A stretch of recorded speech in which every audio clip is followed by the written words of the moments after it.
Okay, hi everyone. We're going to go ahead and get started because I know we have a really great hour full of events. This meeting is going to be recorded, so if you miss any of it, it'll be out there for you to view later. So before we get started, want to just give a shout out to some upcoming events that we have going on. So the Hill Lighthouse Duke Young and Rising Star Awards are going to take place on May 20th. We have a really cool venue called the Aviator in Cleveland. So we hope you'll join us for that. And really excited for the professionals that we're going to honor this year. A good mix of Northeast Ohio and Akron, just really stars from our chapter. So excited for that. There's information on the website, but I would also encourage you to register. And then also a save the date in June for our 2024 Mix and Mingle in Brecksville. So we're going to have some chapter updates, of course, some refreshments, and plenty of time for networking. So we hope to see you all there too, and it should be a great time of year. And we also have some more really good programming planned for the rest of the year. So stay tuned for those dates to be released as well. So without further ado, I'm going to introduce Mike Nation, who is our speaker for today. He is the president and owner of Fortis Strategic Communications, a consultancy, that has helped tech startups and multi-billion-dollar private equity-owned companies win new business, defend their market share, and protect and enhance their reputations. So before founding Fortis, Mike spent over 15 years in corporate America, playing a really key role in helping Fortune 100 defense and technology companies ascend to the ranks of Fortune 50. So his journey in the corporate world accumulated when Mike served as the head of international communications for a business unit with $16 million in annual revenue. In addition to his really impressive and extensive corporate experience, I want to take a moment to just thank Mike for his service to our country. He's an Air Force veteran and spent most of his military career as a public affairs officer, completing multiple deployments, including a tour in Afghanistan. So he has a really great and interactive presentation today. So I'm really looking forward to this and hope you all are as well. So please join me in welcoming Mike. Thanks so much, Katie. And just to clarify, it was a $16 billion business. So those zeros add up. Unfortunately, I didn't get them, but I really appreciate the opportunity to speak with you today. And thank you so much for having me out. When I was in the corporate world, my company was trying to bring a new product to market in the federal contracting space. And I was brought in to lead the communications effort around the project. And the program director was beyond excited about what he called eye-watering new technology. And he said, give me a press release to tell the whole world about our revolutionary new technology, our great capability. And you'll see what I said on the next slide. Jump one slide ahead, please. Actually, that's really not what I said. I probably was thinking that. But just to be clear, the guy wasn't a jerk. He wasn't a decent person. He was a decent person. So at this point, let me ask you, if you were in my shoes, and please just feel free to drop your answers in the chat, what would you have done if you were in my shoes and you got dropped into the situation, you come in and you're basically told, just give me a press release? Because here's the deal.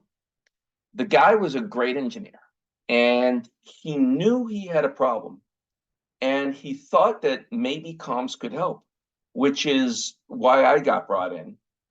But he had no idea what comms could do or even what comms was. And his flaw was this, and it was a little dangerous because he suffered from the Dunning-Kruger effect, which is basically means that he knew he was good at engineering.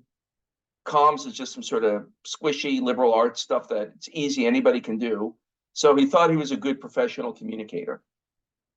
So he figured now that he had a comms guy matrix into the team, All he had to do was pull up to the drive-through window, order a press release, maybe the comms guys throws in a side of fries, and all his problems are going to be solved. So just go to the chat. Okay, here we go. Help me understand why, Anne-Marie, and listen and give him my recommendation and explain why. That's good, and that's similar to what I did. If you want to go to the next slide, I'll show you exactly what I did. It was this. I asked him, if you can just jump to the next slide, please. And very similar to what Jennifer said, but I didn't just ask him, who do you want to reach? I asked him also, I really focused on this, what is your objective? What is your business objective? And what is your strategy? And we're going to come back to this in a minute and explore why these are such powerful and important questions to ask.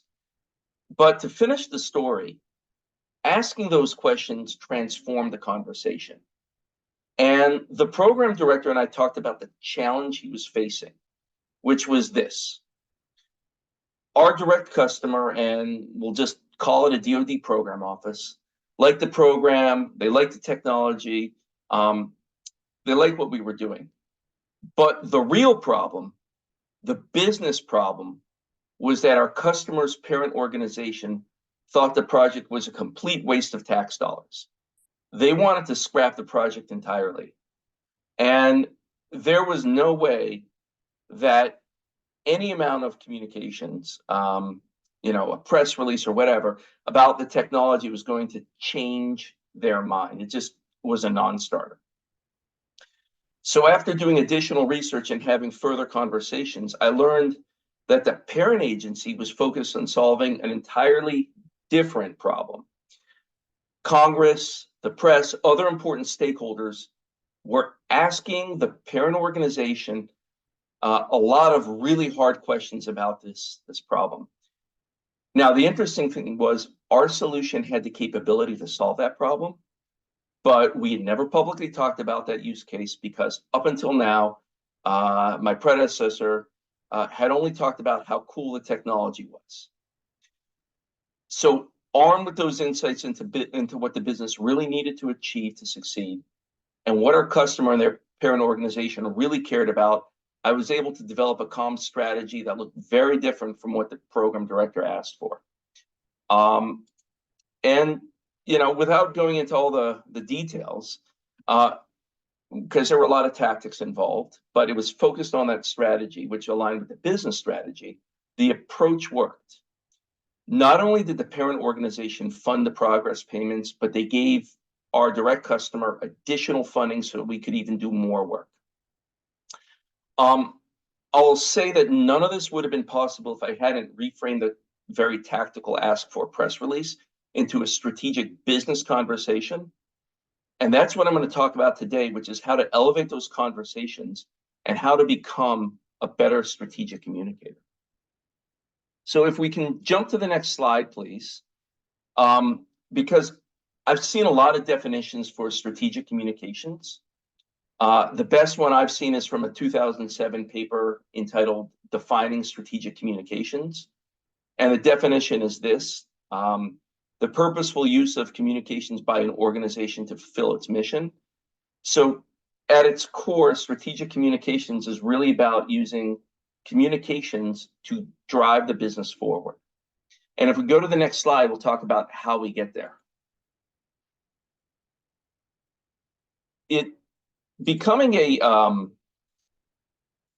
It's really not about becoming a better communications practitioner in my mind.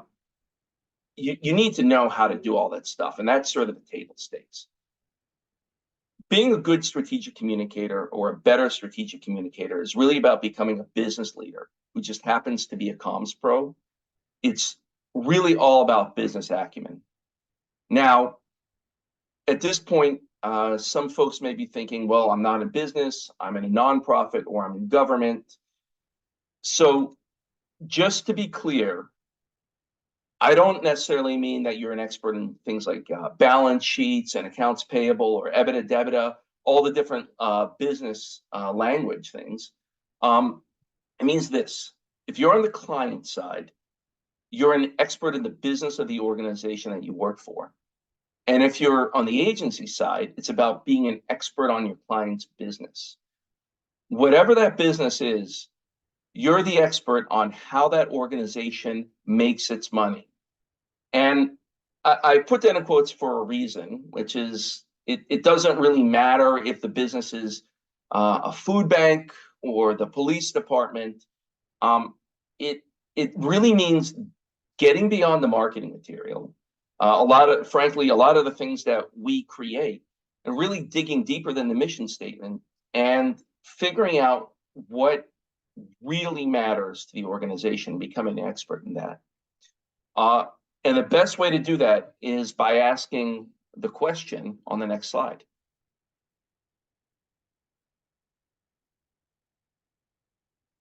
So it's really a question of how the CEO earns their pay. And this is the question to ask, even if the CEO isn't a CEO. So I'll tell you a story. When I was active duty military, I was the chief of public affairs at Cannon Air Force Base, New Mexico, which is in Clovis, New Mexico. I don't know if folks have ever been out there. The population at the time when I was stationed there was about 30,000 people and several million cows, spread out over hundreds of miles of open range. Just not a lot of folks out there. And the base was home to the 27th Fighter Wing, which was comprised of 4 squadrons of F-16 fighter aircraft, which is that plane you see in the picture there. We had about, I'm going to say, 3,000 active duty folks and family members, another couple thousand family members, and several hundred civilians. So call it like 5,000 or 6,000 people, and I'm responsible for comms for this base. And there was a lot of basic care and feeding stuff that had to be done, like fires and court martials and all sorts of things that you'd expect with a population that size. But the way the CEO of that base, the base commander, my boss, Colonel, now General Yates, earned his pay was by ensuring that those 4 squadrons were trained, organized, and equipped for combat, that they could go into harm's way, because at the time we were a nation at war. And the thing was that when those folks deployed into theater, they needed to be ready for whatever the combatant commander needed from them. So what does that have to do with being a strategic communicator? It's not like the work that my team and I were doing. We couldn't make the aircraft maintainers fix the planes faster or better. And I wasn't about to, channel my inner maverick and come up with some sort of brilliant new aircraft maneuver that would give our folks an edge in combat. I mean, that's great for Hollywood, right? But, that's Hollywood. So here's where the business acumen piece comes into play. And, by the way, I just want to point out, it's not like I was brilliant. I had great mentors who helped me figure this out, which is that those planes, they're supersonic airplanes. It means they go faster than the speed of sound, and that can be really noisy. You get supersonic booms and whatnot. So the FAA has a lot of rules about where and how those aircraft, including military aircraft, can fly. And if the pilots at my base wanted to conduct combat training at supersonic speeds, which is what they needed to do to survive and accomplish their mission in combat, they needed to go to an approved training range to do so. And unfortunately, the closest supersonic training ranges were several hundred miles away, which is a problem for the same reason that it's a problem if your kid wants to be an Olympic swimmer and the closest Olympic-sized pool is several towns away. Yeah, you can make it happen, but there's extra time and expense involved, and the time that you're driving to and from the pool is time that you're not training. So the base commander, he had folks who were sort of running the day-to-day flying ops, and a lot of his focus and where he was trying to earn his pay was trying to get the FAA approval to create a supersonic training range above all that wide open grassland. So, you know, at an altitude where all those jets zipping around weren't going to disturb the cows, I should also add.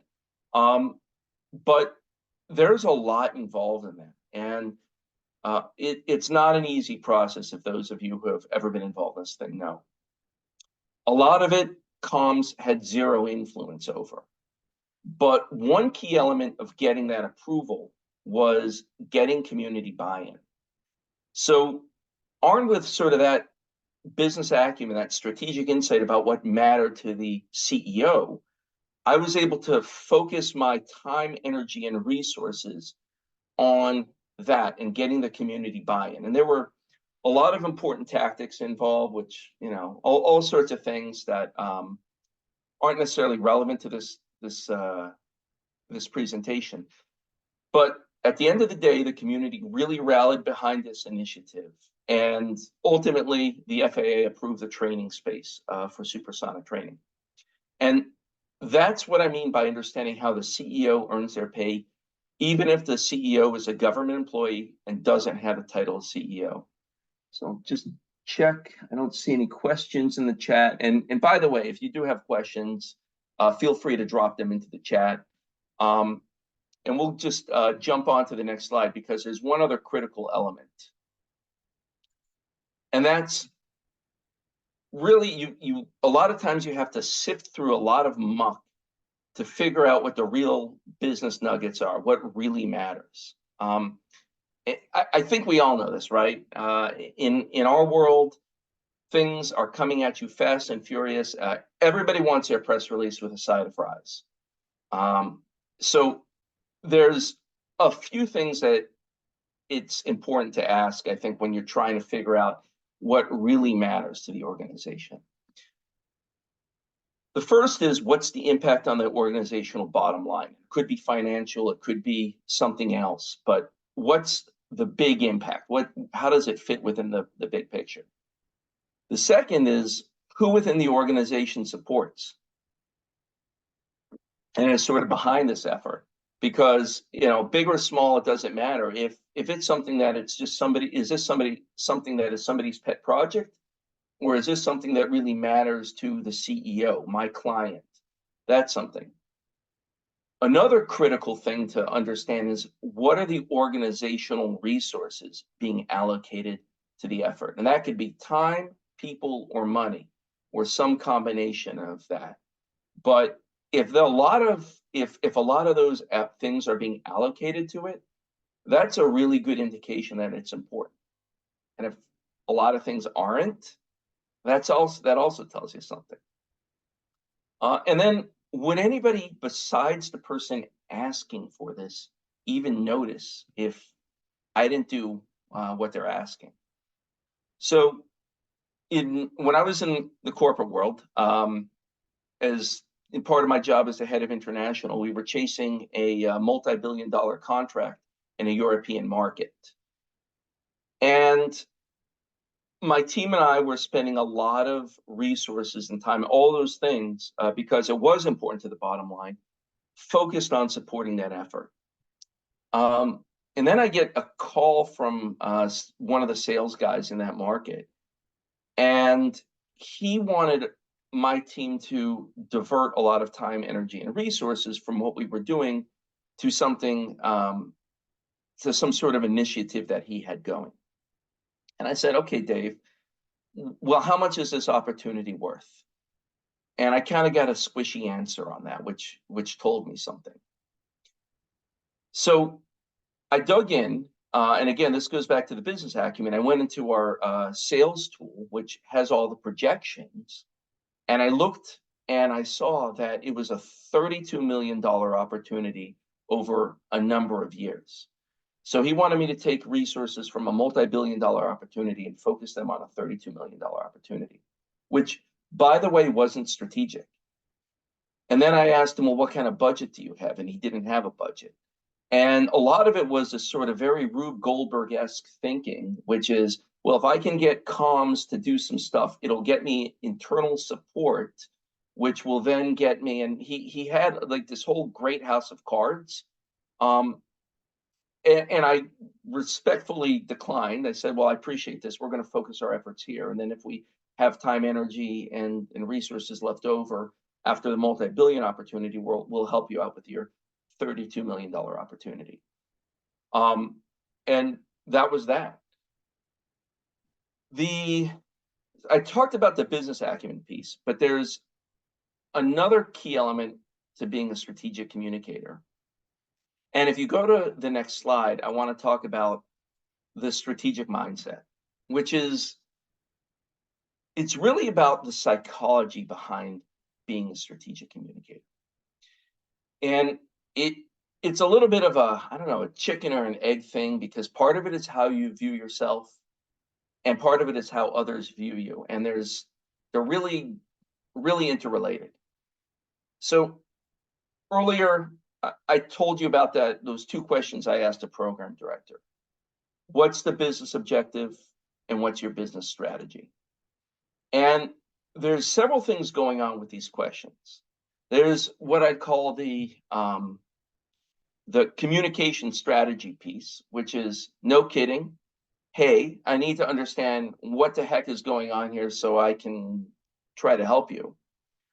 But then there's also the meta strategy piece. Because by asking this question, you're redefining your role. And you're not just a comms order taker, you're really now a business partner. You're a consultant. You are two business people trying to solve a business problem, not the comms person just trying to come up with the right tactic. And that's key. That's key because it reframes the way that they think about you and also the way you think about yourself. And I sincerely believe this. You need to think about yourself as a business person first. And again, it's not necessarily dollars and cents. But it's thinking about yourself as a partner in the business, whether it's a client or the agency side, doesn't matter. You have a piece of that business and you're an expert in it.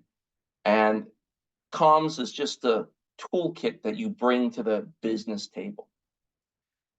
Having said that, it's not enough just to view yourself that way. You have to really be it and do the homework.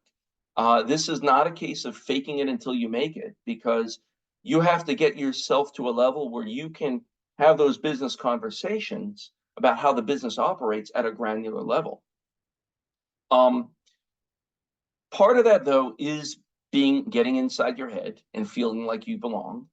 And again, this is why I don't know if it's a chicken and egg thing, but it means owning a seat at that table. If you are working in a hierarchical organization, it is very likely a literal table, or there is a literal parking spot, something like that, some of those tangible markers. If it's a flat organization, it's probably a metaphorical one, but it's still there. I guarantee you that. I've definitely learned that working with startups. It's just humans are going to human. That's just the way we roll. There's those markers. They're there. But if it's a physical table, you need to sit at it. Don't relegate yourself to a corner in the back of the room. Sit at the table, seriously. You need to be there, because this is how you are going to see yourself, and this is how others are going to see you. And again, going back to that chicken and egg thing, this is key. You can't just sit there. You have to be involved in the business discussions, the business of running the business. That means when you go to meetings, you don't just sit there like a fly on the wall, listening for what might have a comms impact and chiming in. You're helping, being an active participate when business issues are discussed, and fully contributing. And here's the thing. If you have the business acumen, you're smart people. And I think this is something especially about communicators. We have a variety of life experiences and a very unique perspective to bring to the table. So early, when after I'd left the military, I was kind of early in my corporate career. I remember going to one of these meetings, these business meetings, being in the back of the room, waiting for doing all the things I said you shouldn't do. I was doing them. And the folks at the big kids table were talking about a radar that we had built that was overheating in the desert in a deployed location. And it was a big problem for the customers, and they were trying to figure out how to solve it. And I'd been there and I'd had this experience, and I'm like, well, I'm thinking to myself, well, yeah, just put a tarp over the top of it, get some fans there, because that'll keep the sun off it. That's why the radar is overheating in that environment. And it's going to drop 30 degrees and you'll solve the problem. And after about 45 minutes of discussion, this wise old engineer said that exact same thing. So that's one of those things where you probably know the answer because of your experiences. Now, fast forward to just a few weeks ago, having a discussion with one of my clients, a CEO of a tech startup, and we're talking about expanding into an adjacent market, talking about things like profit margins, the regulatory environment, barriers to entry, all these sorts of things. You know what we weren't talking about? A press release with a side of fries. We did get around to talking about the comms piece, absolutely. But it was really more a question then of him saying, okay, well, where do you see the comms piece fitting into here? And it was a very high level strategic discussion. But again, you have to have that business acumen to do it. If you don't have the business acumen, if you don't do your homework, you're going to just come off as the ill-informed comms person who says something that kind of sounds a little funny. So do the homework. But if you do, and I genuinely, sincerely believe this, you will add immense value to the organization. And I don't think it's like a comms is left brain, right brain sort of thing. I think it has to do in part with the fact that our job is to look at an organization as communicators. We look at organizations with a critical eye, and we think about what can go wrong, whether it's in the press or an employee, whatever it is, but we think about these things. And I believe that if you couple that with business acumen, you add unbelievable strategic value to an organization. Check the chat for questions real quick. Don't see any. So there are three big ways I think we as strategic communicators add value to an organization: strategic insight, strategic intelligence, and strategic influence. And if you go to the next slide, I'll talk about those. And I'm probably going to miss a few of the key things. So please feel free to either drop some of the other things, that ways that we add value, into the chat, or we can just cover that during the discussion. Love to hear them. So what do I mean by strategic insight? Some of it is what I talked about, is combining your comms expertise with your business acumen and understanding how things that are happening in the world can impact the business. Because here's the deal: you are hopefully consuming news and information from a wide variety of reputable sources, and you're synthesizing that information, analyzing it, and figuring out how that layers on to the business of the business. What industry trends are you seeing? What social and political trends are you seeing that can affect the business? What are you hearing on social media? Unless your business operates in a vacuum, all those things come together and have an impact. For example, in my corporate life, I was part of a team. We were, again, that multi-billion dollar contract in a European country. And it was unbelievably competitive. And because of the political dynamic of that country, a lot of what was happening was really playing out in the press and on social media in that country. It was kind of high drama, and it unusually played out in all walks of life. I mean, I remember getting off the plane one time, getting in the cab, and I was talking to the cab, and he doesn't know what company I'm from. He knows from my accent I'm American, and he starts telling me why he thinks that the technical solution that the French were offering his country was better than what we, the Americans, were offering. And I was thinking two things. One, I was thinking, man, three things. One, are you a Russian spy? 2, I was like, wow, we've got our work cut out for us. And 3, I'm glad that the cabbie's not our target audience. But that's the sort of thing. And that's the sort of environment it was. So I was working with a PR agency in that market. They're doing a daily news summary of the press coverage and social media. And at some point, they noticed that the messaging from another one of our competitors, not the French, had shifted. And it was sort of subtle. But I had the agency do an analysis of it over time, and you could see some really interesting patterns. So I flagged that insight to my partners in sales. They did a bit of poking around, and what they learned was that one of our competitors was changing its entire offering. So that's obviously a big deal in a competitive environment. I'm sure we would have found that out at some point in time, but the team wouldn't have known that if the comms team hadn't brought that strategic insight forward. So again, one way you can just score a quick win in this area, if you're not already doing it, don't just send the news or social media summary forwards and call it a day.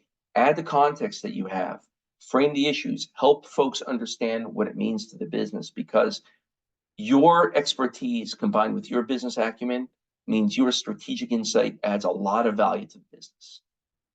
Why don't we jump to the next slide, and we'll talk a little bit about strategic insight. Strategic intelligence, which is the other side of the strategic insight coin. I think a lot of times people hear the word intelligence, they get skittish. They think it's like, best case, it's James Bond. Worst case, it's some sketchy dude or dudette who's eavesdropping on a conversation. So to be clear, I'm not talking about like cloak and dagger stuff. I'm just talking about asking people questions and being curious. In your role as a strategic communicator, you have access to people and information that nobody else does. You're talking to reporters, talking to employees, you're talking to community leaders, you're engaging with experts on social media, you're at trade shows talking to your peers and competitors. So take advantage of it, ask questions. And because you have business acumen and understand the priorities of the business, you can do it in a thoughtful and deliberate manner and get information that would otherwise be unobtainable. For example, trade reporters and beat reporters have a wealth of knowledge about what's going on because they talk to everyone. And frankly, a lot of what they know never makes it into the story. This is just the reality of the way business is done. So I'm not suggesting you call up reporters and start quizzing them, if you're trying to figure out what's going on in the market environment. But what I'm suggesting is that if you're facilitating an interview with a reporter, at the end of the interview, just turn the tables and say, hey, what are you hearing? Or what do you think about this? Or how's this playing out? Whatever. Just listen, ask questions, and you're going to be amazed by what you hear. No cloak and dagger stuff. This is truly as transparent as it gets. But I think it adds a lot more value than just talking about the weather. It deepens your relationship with them, and you're delivering strategic information of value to the organization. No questions. So why don't we go to the next slide?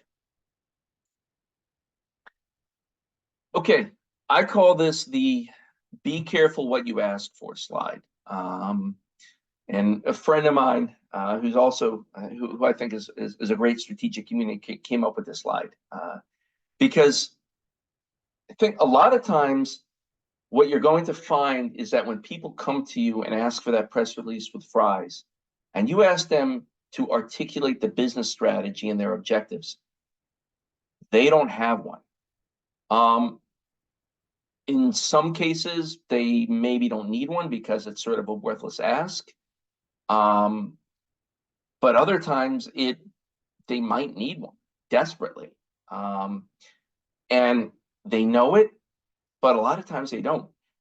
And based on where comms sits in an organization, you see things that others can't. You have an outward and inward looking point of view. So sometimes the strategic communicator's role is to use comms as a forcing function to get the right folks to develop a business strategy where one is needed. So when you think about the strategic communicator and strategic communications, there's us, there's them, there's the others, the folks we're influencing, and there's also the environment. And I want to talk about one of the key enablers on the next slide that makes a environment successful, and that's strategic integration. And by this, I mean comms needs to be embedded in the entire life cycle of whatever is a priority for that organization. Can't be an afterthought. Goes back to having that seat at the table. But it's also about developing those relationships with the right folks to ensure that you, as a comms and a business leader, know what is happening on the front end, and you can therefore have a positive influence on business outcomes. So when I was at the when I was in my head of international role, we were trying to. There was a strategic imperative to influence the leadership of a multinational defense organization to get them to agree in principle on an issue that was very important to us. So, I did all my comms 101 stuff, right? Creative story, messaging architecture, press briefing, and all that kind of good stuff, right? But then, because I was embedded in the process, we learned that the president of the business had an opportunity to give a speech in private to the leaders of that organization. So working with the speechwriter and the sales folks, I made sure that those key messages were infused in the speech. But then I worked with my partner on the sales side. We actually printed out a hard copy of the speech, and this is like as old school as it gets, but it worked. Printed out a hard copy of the speech, had it delivered to his office, and his executive assistant actually got it on his desk. And I know that this worked because a few days after that speech was delivered, the Secretary General of the organization gives an interview with the New York Times, and word for word, one of his messages in that interview was the message that we had put in the speech. So that wouldn't have happened without that integration. On the next slide, I want to talk about how this all comes together, but I don't see any questions in the chat. So when I was working for the Fortune 100, we were competing for a $40 billion DoD program against two other companies. It wasn't $40 billion all at once. It was over several years, but that's still a lot of money. My company had invested hundreds of millions in that underlying technology. And as a result, our product was better, could be fielded faster than our competitors. And our competitor was trying to persuade the DoD to change the evaluation criteria. In other words, lower the technological bar. And they also wanted to slow down the DoD's procurement timeline because they wanted a chance to catch up with the technology. I developed a comms strategy and plan designed to persuade the DoD to keep the timeline and technical requirements rigid. So I'll point this out. Again, my team and I could not have identified this as a comms strategy without business acumen. And we couldn't have done this without integration because I knew what the overarching business strategy was. And this couldn't have been done without that seat at the table. The other thing that's interesting is that I'm pretty sure my competitors weren't integrated and doing a lot of those things because my competitors were talking about how great their technology was. That was their comms messaging. So there was this disconnect because publicly they're talking about how great their technology is, and privately they're saying, "Hey, we need more time. We need more time." And the sales team knew this because it's a small community, and word gets around. So we pulled together a comms strategy aligned with what I just shared with you. Again, the story was that the customer needed the best of the best. They needed it yesterday. They couldn't afford to wait. Didn't say anything about our technology. And it started to work. We started hearing senior administration officials, influential analysts begin making statements along those lines. And then this goes to the strategic insight and intelligence piece I was talking about. In my conversations with various journalists, I learned that one of our competitors was having a press briefing.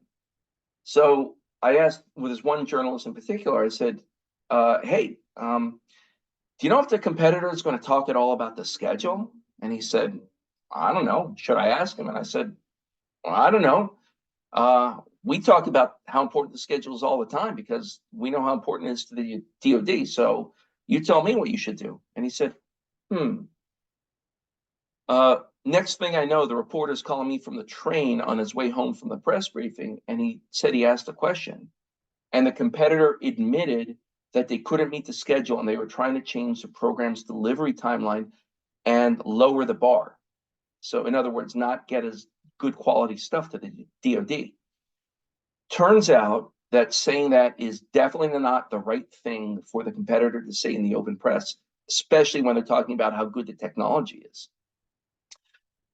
Shortly after that, the Secretary of Defense sent out a very clear message that the timeline and capability requirements were going to be written in stone, that the DoD was very concerned about being able to defeat Russian and Chinese technology, and that folks who were going around trying to get the requirements and timeline changed were pretty much distracting the DoD from the important business at hand.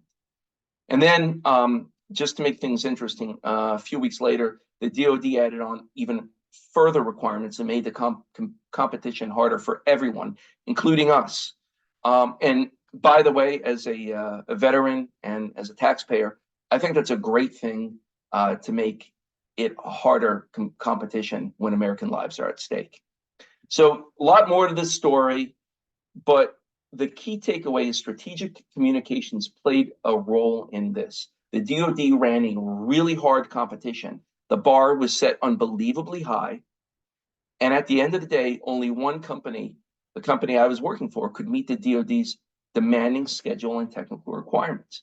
And we won a $40 billion program, and Stratcoms played a key role in making that happen. It's pretty cool, right? We'll just check the schedule and the chat. Okay. But if we go to the next slide, guess what? Sometimes it really is about the press release. First off, after we have the conversation about the business strategy, you may come to discover that it's about a single tactic. For those of you who work at a publicly traded company, you probably know this. If there's something material to announce, you better put out a press release. And man, if that's the case, I'm going to get some ketchup and mustard to go with those fries. But you want to at least have that conversation. Make sure you understand what's going on. And second, and this is important, being strategic is great, but tactical excellence is key. It's great that I'm working with the CEO of a company and helping him strategize. But guess what? Earlier this morning, we were recording a blog post, and that's cool. Like, you have to have that tactical proficiency. That's key. I want to switch things up. If we'll go to the third to the last slide, and I need to address something that is an elephant in the room, because I think a lot of what I'm talking about is predicated on working in a certain type of culture with a certain type of person. When you're dealing with people who have good intent, like I was in all the case studies that I outlined, the challenge is really bringing the non-com folks along on a strategic communications journey. And that's not easy. That's a challenge. But in some cases, many cases, in fact, you're going to deal with people who fall into one of those three categories on the slide. Now, I'm not talking about folks who cross over the line into HR territory. Let's be clear that can happen rather quickly, I think, when you start asking questions. I've discovered that. Just shut up, dummy. Give me my damn press release. But But when you're not talking about folks who cross over that line, the question is how you handle this. In my, and before I share my take, if folks want to share their take in the chat, please feel free to drop that in. But here's my cut on this, okay? And maybe I'm really oversimplifying things, because there's always shades of gray, but in my mind, it comes down to top cover. If you work for somebody else, the question in my mind is, does your boss have your back? Because if the answer is yes, then you have a lot of things you can do and a lot of ways you can push back and sometimes win them over, sometimes just steamroll folks, or relegate them to the background noise category. And I've been able to do all that because I've known my bosses had my back. But if your boss is going to leave you twisting in the wind, and I hate to say this, you're kind of SOL. And then you really have to start asking yourself hard questions like, is this the right environment for me? And I don't know that there's a good answer, and everybody has different circumstances and thresholds. But those are the questions that I would be asking myself. And if you're self-employed, like I am now, it's not a question of whether your boss has your back. It's a question of asking yourself those hard questions. And I know, again, speaking only for myself, I've turned down clients because my spidey senses tingled. No right or wrong answer. Everybody has different thresholds, but that's just sort of where I am. Okay, so I don't want to end on a downer note. So let me end by asking you this question on the next slide, which is, why be strategic or more strategic in the first place? And I'm going to share my why with you, but you guys have all been very kind and spent money and time to join this. So feel free to drop your why in the chat. Because in case you haven't noticed, being strategic is hard work. It's way, way easier to just dish up that press release with a side of fries. And there's no guarantees in life, and with this either, right? Operating more strategically isn't going to necessarily get you that promotion, get you that raise, let you charge higher rates. It might not. So here's, I don't see anything in the chat. So let me share my why with you, which is operating at a strategic level is interesting, it's challenging, and it's personally rewarding. And I mean, I get it. Everything is a team effort. But at the end of the day, I don't want to be the bad boy who gets a ring because my team went to the World Series. I want to get that ring because I was on the field playing ball, fielding flies, sending runners across home base, maybe even hitting one or two out of the park. I don't want to just be putting out press releases. I want to be in the mix using comms to help my business, whatever that business is, succeed. And that, to me, is the essence of a strategic communicator. I'm going to turn it over now. Before I turn it over to Katie now for the questions and discussion section, I'd like to ask folks a very small favor. I'd like to just do a screen grab for LinkedIn. So if folks are comfortable doing so, I'd ask them to please, we can maybe stop